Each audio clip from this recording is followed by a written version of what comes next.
शिव कथा कह रहे हैं। सावन का व्रत करो तो पशुपति व्रत मत करना, और पशुपति व्रत करो तो सावन का सोमवार का व्रत मत।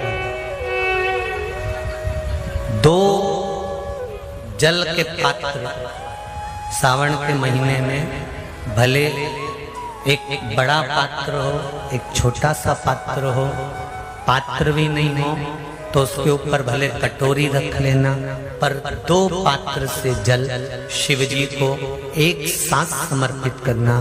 शंकर भगवान कहते हैं श्रावण के महीने में भार बढ़ जाता है, इसलिए पार्वती और गंगा ये दोनों संभालती हैं, इसलिए श्रावण के महीने में जल वृष्टि भी अपार होती है। बाकी के आषाढ़ में हुई, कुंवार में हुई, भादों में हुई कि नहीं हुई, पर श्रावण की जल वृष्टि की महत्वता ज्यादा।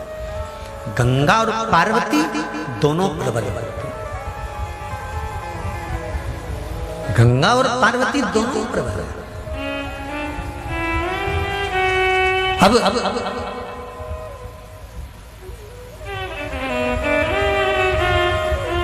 भृंगी ने कृष्ण खड़ा कर दिया।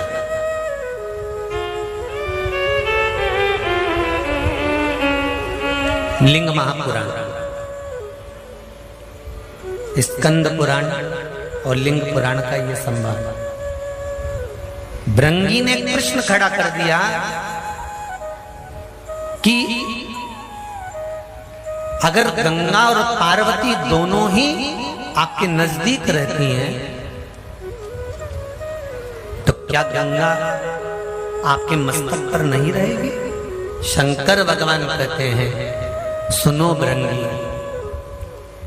श्रावण के महीने में साधारण से साधारण व्यक्ति भी जब दो पात्र लेकर शंकर को जल चढ़ाने के लिए आएगा, तो एक पात्र का जल अपने आप गंगा जल बन जाएगा। अपने आप उसको गंगा जल ले जाने की भी जरूरत नहीं पड़ेगी।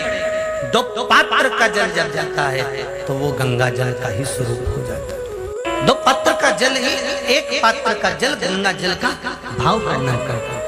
और क्या मिलता है दो पात्र का जल से? कोरोना महामारी में शिव महापुराण की कथा जो कुबेरेश्वर बाबा के धाम से चल रही थी, इसमें एक उपाय बताया था, ध्यान होगा कि जब व्यक्ति के जीवन में बहुत तकलीफ चालू हो जाती है, बीमारियां बहुत भारी पड़ गई थी, तो कहा था कि 5 बेलपत्र शिव जी पे चढ़ाकर एक हाथ में दूध एक हाथ में जल लेकर फिर बाबा को एक जैसी धार चढ़ाना। बोला था कि नहीं बोला था?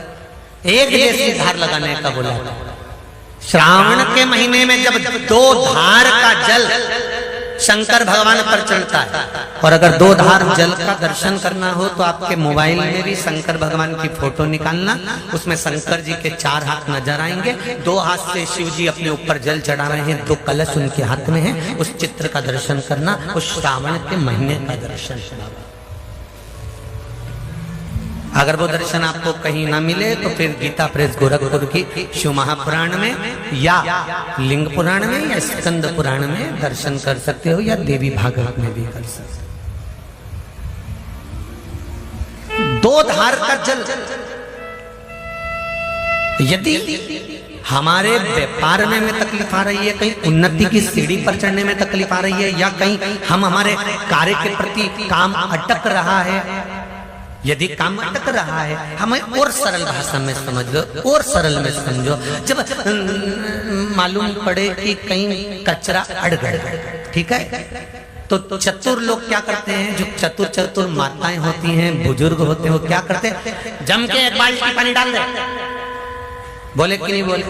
अरे बोलो जम के जरा, 1 बाल्टी जरा जम के पानी डाल, और जो जम के पानी डालेगा ना तो कचरा निकल गया। उसी तरह जीवन में अगर दुख चल रहा है, तकलीफें चल रही है, कष्ट चल रहा है, बीमारी चल रही है, परेशानियां चल रही हैं, रास्ता नहीं मिल रहा, तो पूरा सावन का महीना 2 कलश लेकर 1 बाल्टी पानी अर्थात 2 कलश से जब जल चढ़ाएंगे तो जिंदगी का कचरा भी अपने आप हट जाएगा और जीवन सार्थक। ये कावड़ की महत्वता। दुनिया के लोग क्यों कावड़ लेकर जाते हैं? कावड़ ले जाने का मतलब आज भी लोगों के फोन थे, कोई छावर से, कोई आष्टा से, कोई सुजालपुर से, कोई कहीं से, कि हम गुरुजी हम महिलाएं कावड़ लेके आ जाएं। हमने कहा इतनी दूर से, कहाँ दूर से कावड़ लेकर आ रही है? यहीं की यहीं भर लीजिए, यहीं की यहीं चला दीजिए। कहाँ दूर से? नहीं, हम तो ढोल भी लाएंगे, नहीं हम तो डीजा भी लाएंगे, ना हम भिंड भी लाएंगे। तो मना नहीं, पर चित्त वृत्ति में क्यों कावड़ चढ़ाई जाती है? क्यों कावड़ का जल चढ़ाया जाता है? क्यों कावड़ को लाकर शंकर भगवान को समर्पित करी जाती है? उसका कारण क्या है? कि हमारी जिंदगी में अगर कोई कचरा आ गया है तो बाबा उसको निकाल लाए, उसको समाप्त कर। हम डंडा उठा के चले या कावड़ बांध कर चले तो वो 2 पात्र का जल भी हमारे लिए कावड़ का ही काम करेगा। कावड़ का